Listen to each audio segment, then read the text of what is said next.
Good day mga ka-digital. Just a quick update para sa Digital TV reception.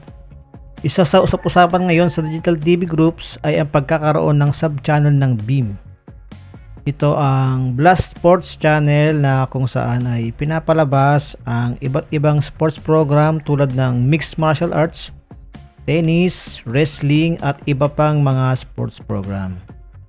Available ito sa mga areas na nakakasagap din ng BEAM channel sa kanilang lugar.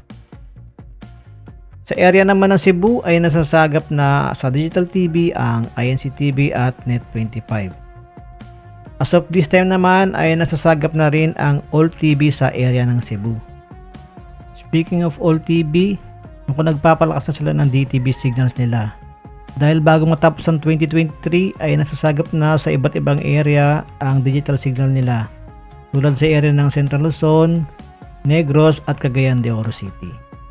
Para naman sa latest update, isa na ngayon sa sub-channel ng PTV-NCR ang Congress TV, kung saan mapapanood ang mga plenary sessions, committee hearings, at iba pang kaganapan sa loob ng Kongreso.